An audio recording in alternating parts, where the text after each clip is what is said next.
बिस्मिल्लाहिर्रहमानिर्रहीम। अस्सलाम वालेकुम डियर स्टूडेंट, क्या हाल हैं आपके। Mohammad Zaheer Iqbal, senior subject specialist bio, नए लेक्चर के साथ हाजिर खिदमत है। आज का हमारा जो लेक्चर है वो लेक्चर नंबर 3 है और जो इम्पोर्टेंट टॉपिक आज हम पढ़ने जा रहे हैं वो है importance of water. Last lecture में हमने कार्बन डाइऑक्साइड की इम्पोर्टेंस पढ़ी थी।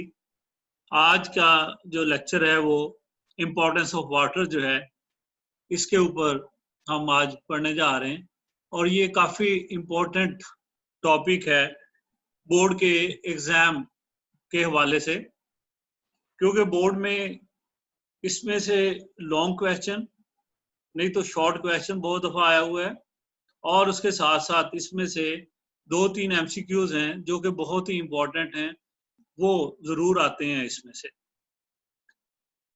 बिस्मिल्लाह करते हैं कि वाटर को हम कहते हैं मीडियम ऑफ लाइफ है। आप लोग सबको पता है कि ये मीडियम ऑफ लाइफ क्यों है, क्योंकि वाटर चैप्टर के शुरू में हमने पढ़ा कि मोस्ट अबंडेंट कंपाउंड है इन ऑल ऑर्गेनिज्म। एवरेज में आपने पढ़ा मैमेलियन सेल और बैक्टीरियल सेल में कि ये 70% दोनों जो सेल्स हैं उनमें एवरेज में ये 70% सब सेल में पाया जाता है, चाहे वो प्रोकैरियोटिक सेल है या यूकैरियोटिक सेल है। इसलिए मोस्ट अबंडेंट ऑर्गेनिक कंपाउंड है। और जैसे जैसे हम इंपॉर्टेंस बढ़ते जाएंगे आपको पता चलता जाएगा कि ये मीडियम ऑफ लाइफ क्यों कहलाता है। ऑन एवरेज अगर हम देखें तो ये तमाम जो सेल्स हैं हमारे उसमें 65 से 89% तक different cells and different organisms जो हैं वाटर की परसेंटेज जो है वो प्रेजेंट है। 2 एग्जांपल्स हम लेते हैं। पहली एग्जांपल है बोन सेल्स। बोन सेल्स हैं ह्यूमन टिश्यूज, जो हम बोन सेल्स जिनको हम कहते हैं, उनमें भी जो कि हार्ड हैं, अपेरेंटली आप देखेंगे लगता है कि उनके अंदर वाटर प्रेजेंट नहीं है। हड्डियां जो होती हैं, बोन्स जो हैं, उनमें पानी हमें कभी भी नजर नहीं आता, लेकिन बोन सेल्स में भी 20% वाटर जो है वो जरूर प्रेजेंट होता है।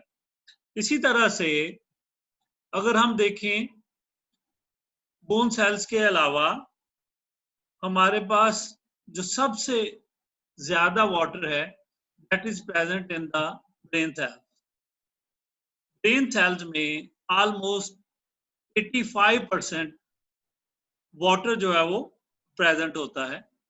तो ब्रेन सेल्स जो हैं, क्योंकि ब्रेन के अंदर न्यूरॉन्स होते हैं और न्यूरॉन्स और उसके साथ फ्लूइड प्रेजेंट होता है न्यूरॉन के इर्द गिर्द, तो इसलिए सबसे ज्यादा ब्रेन सेल्स में 85% तक वाटर जो है वो प्रेजेंट होता है। फिर आप देखें कि बॉडी के अंदर जितने भी केमिकल रिएक्शंस टेक प्लेस होते हैं, all the chemical reactions which are taking place in body they take place in the water। तो इसका मतलब ये हुआ कि सेल की अंदर जितने भी रिएक्शंस हैं वो तमाम के तमाम वाटर की मौजूदगी में ही टेक प्लेस होते हैं। इसी तरह से वाटर जो है एज ए रिएक्टेंट और एज ए प्रोडक्ट बहुत ही इंपॉर्टेंट है। यानी कि जब भी कॉम्प्लेक्स मॉलिक्यूल या biochemical reactions take place होते हैं, जिसको हम हाइड्रोलाइसिस कहते हैं, मीन ब्रेकडाउन होती है एक कॉम्प्लेक्स मॉलिक्यूल की और उससे सिंपल सब्सटेंस या सिंपल मॉलिक्यूल्स बनते हैं, तो वाटर जो है वो उसमें यूज होता है।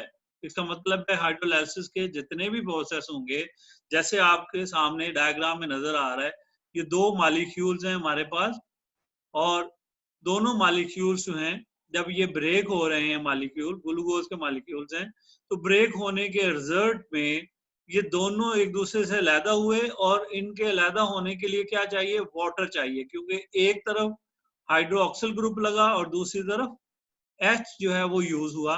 लिहाजा इसको हम कहते हैं कि वाटर मॉलिक्यूल जो है वो टेक पार्ट करता है एज ए उसमें हाइड्रोलाइसिस में। इसी तरह से आप देखें फोटोसिंथेसिस का जो प्रोसेस है उसमें वाटर मॉलिक्यूल जो है used as a raw material reactant के तौर पे यहाँ भी ये यूज हो रहा है, यानी कि रॉ मटेरियल के, क्योंकि वाटर और कार्बन डाइऑक्साइड रिएक्ट करके शुगर बनाती है। इसी तरह से जब छोटे मॉलिक्यूल्स आपस में मिलते हैं जिसको हम कंडेंसेशन का प्रोसेस कहते हैं, हाइड्रोलाइसिस के उल्ट है कि जब स्मॉलर सब्सटेंस आपस में कंबाइन होके एक कॉम्प्लेक्स मॉलिक्यूल बनाते हैं तो देन वाटर मॉलिक्यूल जो है वो रिलीज होता है उन सब्सटेंस के साथ, उस प्रोडक्ट के साथ। तो ये तो एक जनरल इंपॉर्टेंस अभी हमने देखा कि वाटर की क्या इंपॉर्टेंस है। अब हम जाते हैं कि water is called as best solvent. Water को हम बेस्ट सॉल्वेंट क्यों कहते हैं? इसलिए कहते हैं कि वाटर हैव सम प्रॉपर्टीज, कि वाटर के अंदर कुछ प्रॉपर्टीज हैं जो इसको बेस्ट सॉल्वेंट बनाती हैं। वो प्रॉपर्टीज क्यों हैं? वो प्रॉपर्टीज हैं वाटर के पोलैरिटी की बेस के ऊपर। पोलैरिटी क्या होती है? पोलैरिटी तब डेवलप होती है जब दो डिफरेंट एटम्स आपस में कंबाइन होते हैं जिनकी इलेक्ट्रोनेगेटिविटी डिफरेंट हो, लिहाजा एक एटम उसमें से इलेक्ट्रॉन को अपनी तरफ, जो शेयर्ड पेयर होता है, उसको अपनी तरफ खींच रहा है। जैसे ये आपको वाटर मॉलिक्यूल जो है उसकी स्ट्रक्चर आपको स्क्रीन के ऊपर नजर आ रही होगी। इस मॉलिक्यूल में आप देखें कि वाटर के मॉलिक्यूल में पार्शियल चार्जेस हैं। नेगेटिव चार्ज है ऑक्सीजन के ऊपर और पॉजिटिव चार्ज है हाइड्रोजन के ऊपर। ये पॉजिटिव चार्ज क्यों पैदा हुआ है? इसलिए कि वो जो शेयर्ड पेयर ऑफ इलेक्ट्रॉन था वो टूवर्ड ऑक्सीजन प्रेजेंट है, जिसकी वजह से जो कोवलेंट कंपाउंड है वाटर, उसके ऊपर पार्शियल चार्जेस जो हैं वो अपीयर हो गए। अब इसको हम कहते हैं पोलैरिटी है। तो इस पोलैरिटी की वजह से it is excellent solvent for polar compound. Polar compounds कौन से हैं? आयनिक कंपाउंड्स जो होते हैं, जो कि बड़े आराम से, बड़े तेजी के साथ जो है वो इसमें डिसॉल्व हो जाते हैं पोलर कंपाउंड्स, पोलैरिटी होने की वजह से। अब आपके सामने एग्जांपल है आयनिक सब्सटेंस। सोडियम क्लोराइड आपको दिखाया गया है। सोडियम क्लोराइड के मॉलिक्यूल्स जो हैं उसमें क्लोरीन जो है वो आपको पता है, क्लोराइड आयन जो होते हैं नेगेटिव होते हैं, सोडियम जो है वो पॉजिटिव है। तो ये वाटर मॉलिक्यूल के साथ लग रहे हैं। जो नेगेटिव मॉलिक्यूल्स हैं वो हाइड्रोजन के साथ अटैच हो रहे हैं और जो सोडियम के मॉलिक्यूल्स हैं वो ऑक्सीजन के साथ, क्योंकि ऑक्सीजन के ऊपर नेगेटिव चार्ज है और क्लोराइड के ऊपर, सॉरी, ऑक्सीजन के ऊपर भी नेगेटिव चार्ज है और सोडियम के ऊपर पॉजिटिव चार्ज है, लिहाजा दोनों एक दूसरे को अट्रैक्ट करके डिसॉल्व हो रहे हैं।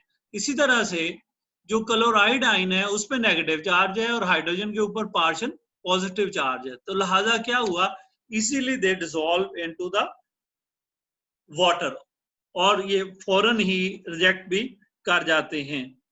इसी तरह से अगर आप देखें इस सॉल्वेंट के अंदर नॉन आयनिक सब्सटेंस होते हैं, यानी कि जिनमें आयनिक बॉन्ड प्रेजेंट नहीं होता लेकिन वो चार्ज ग्रुप्स होते हैं, यानी कि उनके ऊपर जो उनके फंक्शनल ग्रुप्स हैं उनके ऊपर पार्शियल चार्ज होता है, यानी कि उनके ऊपर चार्जेस होते हैं, तो दे डिस्पर्स इन वाटर, वो भी पानी के अंदर डिस्पर्स हो जाते हैं, सॉल्व हो जाते हैं, बिखर जाते हैं और इस तरीके से केमिकल रिएक्शन जो है वो टेक प्लेस होता है।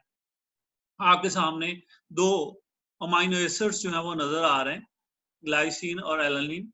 दोनों में जो चार्जेस हैं पार्शियल चार्जेस, एक तरफ जो उसका कार्बोक्सिलिक ग्रुप जिसको हम कार्बोनाइल ग्रुप कहते हैं वो प्रेजेंट है, दूसरी तरफ जो है अमाइनो ग्रुप प्रेजेंट है।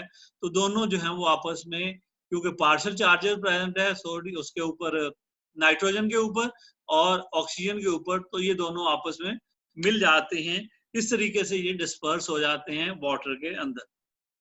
अब इसकी वजह से पहले भी हमने बात की कि ऑलमोस्ट ऑल रिएक्शंस जो हैं वो एक्वस मीडियम में उसके अंदर टेक प्लेस होते हैं। एग्जाम्पल देता हूँ, दो सॉल्ट ले लें कोई से सॉलिड फॉर्म में, दोनों को आपस में मिक्स कर दें, वो डिजोल्व, कोई केमिकल रिएक्शन नहीं होगा, फिजिकल मिक्सिंग हो जाएगी लेकिन केमिकल रिएक्शन टेक प्लेस नहीं होगा। लेकिन अगर उन्हीं दोनों सॉल्ट्स को हम वाटर के अंदर डालेंगे तो फौरन केमिकल रिएक्शन जो है वो टेक प्लेस हो जाएगा, क्योंकि वो दोनों कंपाउंड्स जो हैं वो अपने आयंस में डिस्ट्रीब्यूट हो जाते हैं। इसके साथ साथ जब आयनिक सॉल्यूशन बनता है उसके अंदर जो आयंस होते हैं वो क्योंकि वो डिस्पर्स हो जाते हैं, रैंडमली मूव करते हैं, लिहाजा ये एक फेवरेबल स्टेट बन जाती है केमिकल रिएक्शन की। जैसे मैंने आपको एग्जांपल दी कि अगर आपके पास दो सॉल्ट हैं, सॉलिड हैं, तो वो रिएक्ट नहीं करेंगे चाहे आप उनको 2 दिन के लिए रखें। लेकिन जैसे ही दोनों को पानी में डालेंगे तो क्योंकि पानी के अंदर दोनों अपने अपने आयन में बढ़ जाएंगे, लिहाजा वो इजीली केमिकल रिएक्शन जो है वो टेक प्लेस कर लेंगे। और यही वो प्रॉपर्टी है जिसकी वजह से हम कहते हैं कि तमाम केमिकल रिएक्शंस जो हैं वो एक्वस मीडियम में होते हैं। फिर बॉडी के अंदर तमाम सेल्स में एंजाइम्स होते हैं और एंजाइम्स कैटालिटिक एक्टिविटी रखते हैं, मीन इन्होंने केमिकल रिएक्शन को स्पीड अप करना होता है। और आपने पढ़ रखा होगा कि enzyme work in aqueous environment, कि वो भी पानी के अंदर उनको भी वाटर की जरूरत होती है, और अगर वाटर नहीं है तो वो भी केमिकल रिएक्शंस अपनी जो कैटालिटिक एक्टिविटी है उसको वो परफॉर्म नहीं कर सकते। इसी तरह से most important non polar organic compounds, वो कंपाउंड जिनके ऊपर पोलैरिटी नहीं है या वो पोलर नहीं है, जो चार्ज नहीं होता, जैसे कि फैट्स हैं, ये वाटर में इनसॉल्युबल होते हैं, लिहाजा ये मेम्ब्रेन्स की स्ट्रक्चर जो है वो मेंटेन करने में मदद देते हैं। और इस तरीके से कंपार्टमेंट्स बनते हैं विद इन द सेल, यानी कि सेल के डिफरेंट हिस्से बन जाते हैं। और वो हिस्से बनने की वजह क्या है कि ये जो कंपाउंड्स हैं लाइक प्रोटीन्स हैं इनसॉल्युबल हैं, कार्बोहाइड्रेट्स जो कि पॉलीसेक्राइड्स होते हैं इनसॉल्युबल हैं, ये लिपिड बायलेयर यानी कि फैट्स जो हैं ये इनसॉल्युबल हैं, लिहाजा ये मेम्ब्रेन्स बनाते हैं। और ये मेम्ब्रेन सेल के अंदर भी प्रेजेंट होती हैं और एक आउटर मेम्ब्रेन भी होती है जिसको हम प्लाज्मा मेम्ब्रेन का नाम देते हैं। तो इस तरीके से ये मेम्ब्रेन्स जो हैं ये कंपार्टमेंट बनाती हैं, मीन सेल के अंदर डिफरेंट हिस्से बनाती हैं। नेक्स्ट जो है हीट कैपेसिटी। हीट कैपेसिटी होती क्या है, सबसे पहले हमने इसको डिस्कस करना है। और इसकी ये जो सलाहियत है ये वाटर के अंदर क्यों है कि ये बहुत ज्यादा हीट को ऑब्जॉर्व करता है। आपने डेली वर्किंग में देखा होगा, घर में अगर आप खाना बनाते हैं या खाना बनते हुए देखते हैं या पानी जो है कुकिंग के लिए इस्तेमाल हो रहा है या चाय वगैरह बन रही है, तो आप देखते हैं कि वाटर काफी देर तक हीट को ऑब्जॉर्व करता रहता है, लेकिन उसकी जो स्टेट है उसमें चेंज नहीं आती। तो उसकी वजह उसकी हीट कैपेसिटी है। हीट कैपेसिटी की डेफिनेशन देखते हैं पहले हम। Specific heat capacity of water, ये क्या है? Number of calories required to rise the temperature of 1 gram of water from 15 to 16 centigrade is 1। यानी कि अगर हमारे पास वाटर का 1 ग्राम है और उस 1 ग्राम को हम हीट कर रहे हैं और जब हमने उसको लिया तो उसका टेम्परेचर 15 सेंटीग्रेड था, यानी 15 सेंटीग्रेड था, और वो टेम्परेचर 15 से 16 हो गया, यानी कि उसका टेम्परेचर 16 सेंटीग्रेड तक चला गया। कितना चला गया? 16 सेंटीग्रेड तक। तो ये उसकी हीट कैपेसिटी है, that is a heat capacity. दोबारा सुन लें, अगर हमारे पास 1 ग्राम वाटर है और उसका टेम्परेचर जो है वो 15 सेंटीग्रेड है, टेम्परेचर 15 सेंटीग्रेड है, और उसको हमने हीट करना शुरू किया, उसको हमने हीट किया, गर्म किया पानी के साथ के पानी को, तो उसके रिजल्ट में जब उसका टेम्परेचर 16 सेंटीग्रेड हो जाएगा, मीन 1 दर्जा जो है वो इंक्रीज कर जाएगा, तो वो 1 ग्राम वाटर की हीट कैपेसिटी होगी। क्या होगी? हीट कैपेसिटी होगी। और वो कितनी होगी? 1, दैट इज 1। ये स्टैंडर्डाइज है, ये स्टैंडर्ड मेथड है। अब हम देखते हैं ये प्रॉपर्टी क्यों है इसके अंदर। जैसे पहले मैंने आपको कहा कि large amount of heat absorb with minimum change in its own temperature. Mean आप पानी रख लें बेटा एक साइड पे और दूसरी साइड पे एक हीट रॉड ले लें, दोनों को एक ही आंच के ऊपर हीट करना शुरू कर दें। 1 मिनट के बाद आप उस रॉड को हाथ नहीं लगा सकते, हाथ लगाएंगे तो आपका हाथ जल जाएगा, लेकिन पानी के अंदर अगर आप फिंगर जो है वो डिप करेंगे तो आपको इतनी ज्यादा बर्निंग नहीं होगी, यानी कि थोड़ा सा एहसास होगा लेकिन बर्निंग का कोई इफेक्ट नहीं होगा। इसका मतलब है कि ये मिनिमम चेंज आई है लेकिन इसने हीट काफी अब्जॉर्ब कर लिया। अब ये जो हीट इसने अब्जॉर्ब की है, ये हीट असल में हाइड्रोजन बॉन्डिंग की वजह से, किस वजह से? हाइड्रोजन बॉन्डिंग की वजह से। क्योंकि जो हाइड्रोजन बॉन्ड्स हैं, क्योंकि ये पोलर कंपाउंड है तो लिहाजा इसके अंदर नेगेटिव और पॉजिटिव जो पार्शियल चार्जेस हैं वो एक दूसरे के साथ, मॉलिक्यूल्स आपस में एक दूसरे के साथ हाइड्रोजन बॉन्डिंग बना लेते हैं। जैसे ये आपको नजर आ रहा है, ये हाइड्रोजन बॉन्डिंग है, ये ऑक्सीजन है तो ये हाइड्रोजन है दूसरे मॉलिक्यूल की, ये हाइड्रोजन है तो ये ऑक्सीजन है दूसरे मॉलिक्यूल की, तो ये हाइड्रोजन बॉन्डिंग बनाता है। अब वो जो हीट हमने कहा अब्सॉर्ब कर रहा है विद मिनिमम चेंज, वो हीट यूज हो रही है इन हाइड्रोजन बॉन्ड्स को ब्रेक करने के लिए। जब ये हाइड्रोजन बॉन्ड्स ब्रेक हो जाएंगे तो फिर फौरन जो है वो बॉइलिंग शुरू हो जाएगी और उसके थोड़ी देर के बाद वाटर वेपर्स जो हैं वो बनने शुरू हो जाते हैं। इसका इम्पैक्ट क्या है? इस वजह से वाटर जो है वो टेम्परेचर स्टेबलाइजर कहलाता है। ये सवाल भी आ चुका है बोर्ड में कि कैसे ये टेम्परेचर स्टेबलाइजर के तौर पे एक्ट करता है। क्योंकि जब ये हीट अब्सॉर्ब करता जाता है तो फिर टेम्परेचर, जैसे देखें आप, सिंपल सी एग्जांपल देता हूँ, घर में स्टेबलाइजर यूज करते हैं हम, एसी के साथ भी लगाया होता है, रेफ्रिजरेटर के साथ भी यूज करते हैं, कि अगर बिजली में कमी पेशी होती है तो वो स्टेबलाइजर क्या करता है, उस इलेक्ट्रिसिटी की कम या ज्यादा जो है उसको वो कंट्रोल करता है।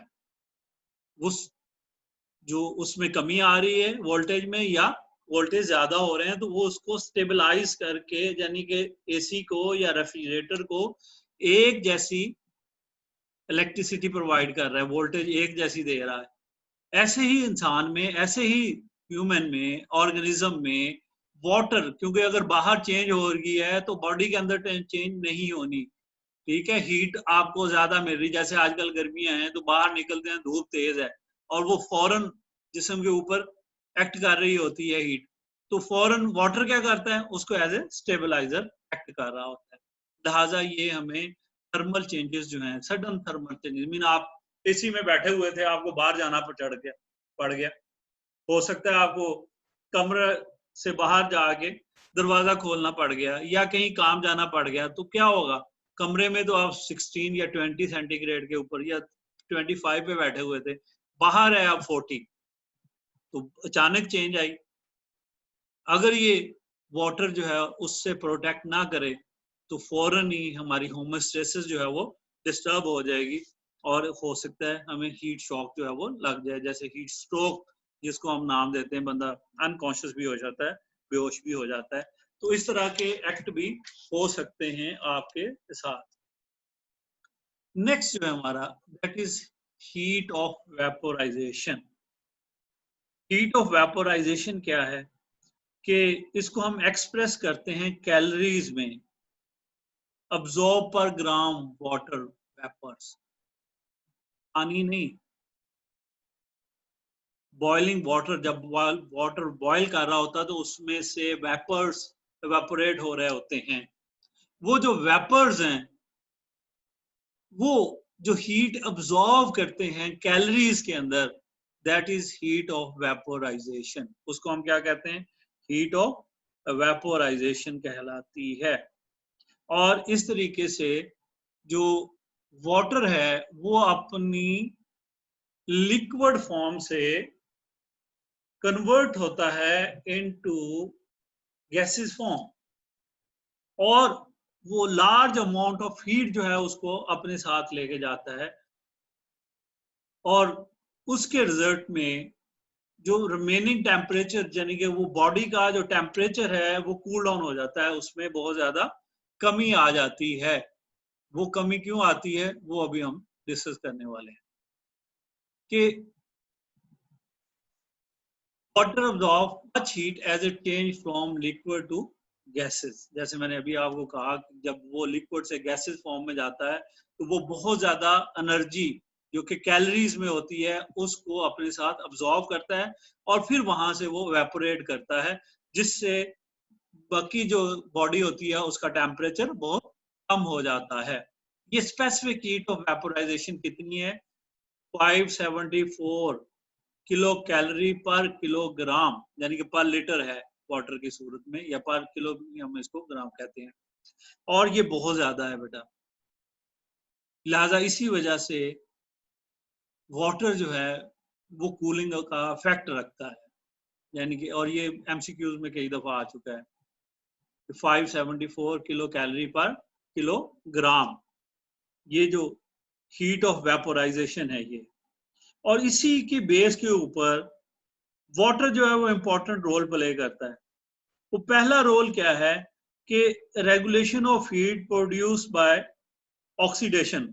बॉडी के अंदर आपको पता बहुत सारे ऑक्सीडेशन के रिएक्शंस होते हैं, जैसे रेस्पिरेशन जो है वो हो रही है तो उसमें ऑक्सीडेशन हो रही है, और ऑक्सीडेशन के रिजल्ट में हीट निकल रही है, और वो हीट जो है वो वाटर उस हीट को रेगुलेट करने में इंपॉर्टेंट रोल जो है वो प्ले करता है। इसी तरह से हम और प्लांट्स, जब टेम्परेचर हाई होता है तो हमें कूलिंग इफेक्ट चाहिए, तो हम में और प्लांट्स में कूलिंग का इफेक्ट होता है। वो कूलिंग इफेक्ट क्या होता है?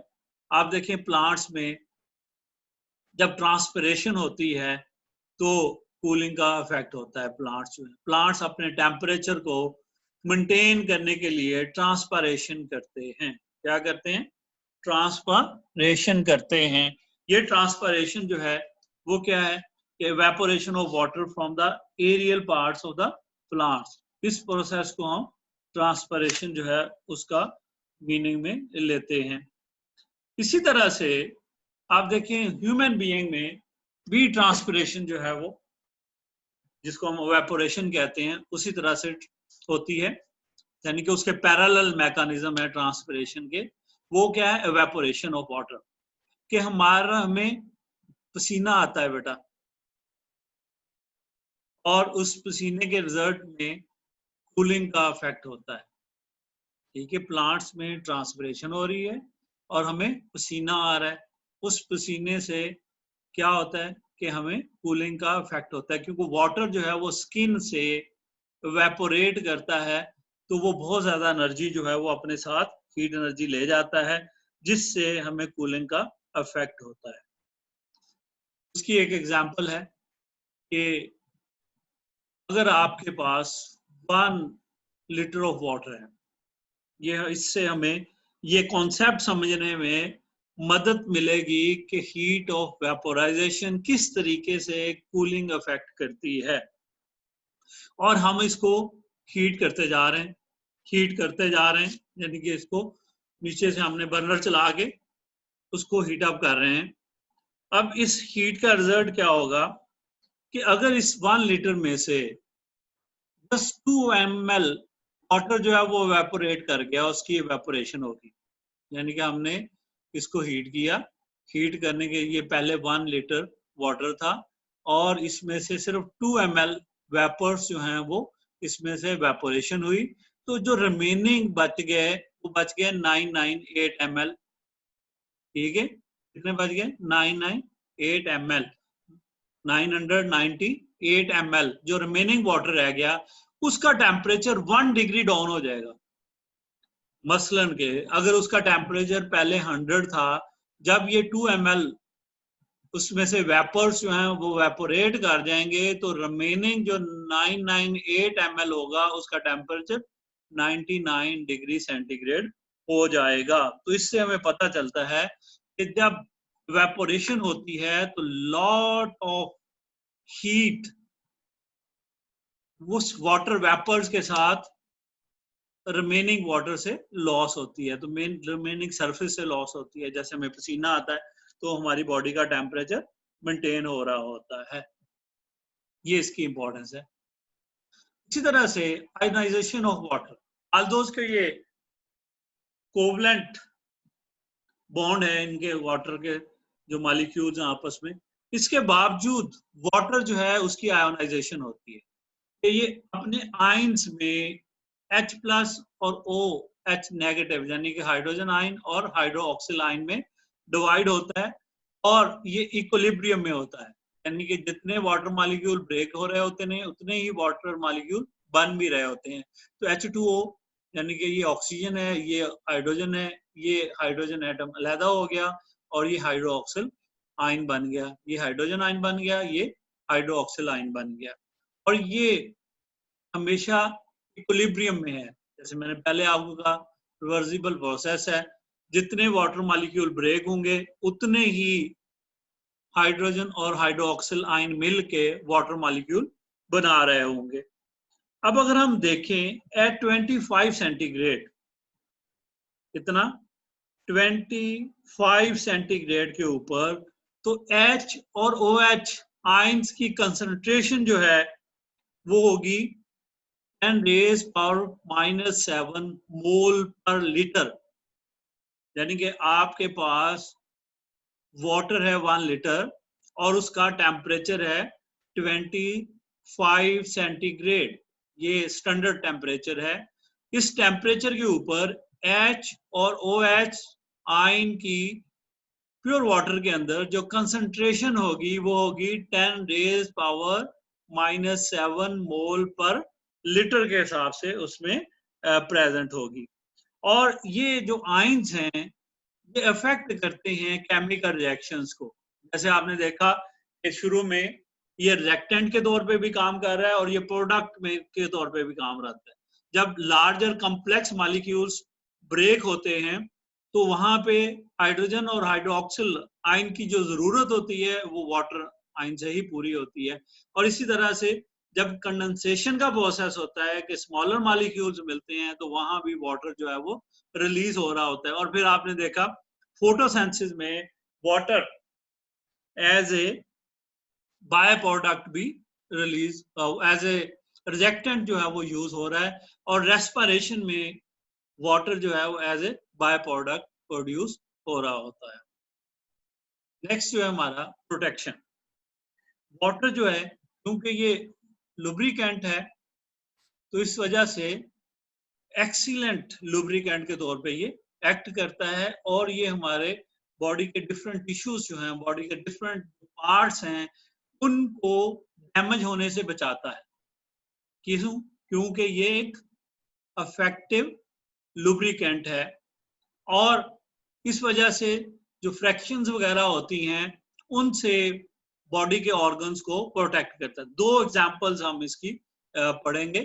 पहली एग्जांपल है कि हमारे जो ईयर ग्लैंड्स हैं, हमारे आंख के अंदर आपको पता है ग्लैंड्स होते हैं, जो ईयर ग्लैंड्स होते हैं, ये ग्लैंड क्या करते हैं, ये वाटर प्रोड्यूस करते हैं। ये आपको यहाँ पे ये डॉट ग्लैंड से वाटर निकला हुआ है, ये आई बॉल के ऊपर भी आपको वाटर नजर आ रहा है, क्योंकि ये जो आईलेट्स होते हैं जब ये बंद होते हैं और खुलते हैं तो उनसे जो आई बॉल है अगर ये ड्राई हो तो वो डैमेज हो सकती है रबिंग की वजह से, तो उससे ये प्रोटेक्ट करते हैं। लिहाजा इसलिए tear protect the surface of eye from the rubbing of eyelids, क्योंकि आई बॉल जो है उसके डैमेज होने का चांस है। इसी तरह से जो ट्रोमाज हैं, मीन अचानक चोट लग जाती है, जो ऑर्गन्स हमारे बॉडी के अंदर हैं जैसे किडनी है, हार्ट है, बहुत इंपॉर्टेंट ऑर्गन्स हैं, उनके इर्द गिर्द भी फ्लूइड क्वेश्चंस जो हैं वो प्रेजेंट होते हैं। जैसे हार्ट में आपको पता है हार्ट के इर्द गिर्द पेरिकार्डियम या पेरिकार्डियल मेम्ब्रेन होती है। इस मेम्ब्रेन के अंदर फ्लूइड होता है जिसको हम पेरिकार्डियल फ्लूइड कहते हैं। तो ये एक तो हार्ट को हीट जो मसल्स के कॉन्ट्रैक्ट करने से पैदा हो रही होती है वो अब्जॉर्व करता है, और उसके साथ साथ ये शॉक अब्जॉर्बर के तौर पे भी काम करता है, यानी कि ये उसको ट्रोमाज वगैरह से कुशंस के तौर पे, जैसे आप देखते हैं घर में हम कुशंस रखते हैं बैठने के लिए नीचे ताकि वो सॉफ्ट हो, तो ये फिलर्ड उसको सॉफ्टनेस का एहसास दिलाता है। तो ये तो था बेटा हमारा लेक्चर। अगर ये लेक्चर आपको पसंद आया है तो ज़रूर कमेंट्स करें और साथ साथ चैनल को लाइक करें और सब्सक्राइब करें। ये कुछ एमसीक्यूज हैं, जैसे मैंने पहले भी आपको लेक्चर्स में कहता रहता हूँ, इनको आप जो आपने व्यूज देने हैं वहां पे आप इसके आंसर्स लिखें इन क्वेश्चंस के अपने व्यूज के साथ साथ कि आपको ये लेक्चर कैसा लगा, उसके साथ साथ इनके आंसर देखें। जैसे heat of vaporisation of water, अभी मैंने आपको बताया बहुत इंपॉर्टेंट एमसीक्यू था। Amount of heat absorb when a liquid change into gases is expressed as calorie per gram vapors, easy definition है ये। Human tissue contains about 20% water in, शुरू में हमने स्टार्ट में बात की। ऐसे ही brain cells of man contain 85%, कौन सी चीज कंटेन करता है? वाटर, अभी हमने शुरू में पढ़ा। ऐसे ही human tissues contain about 20% of water in bone cells, पहले हम पढ़ चुके हैं।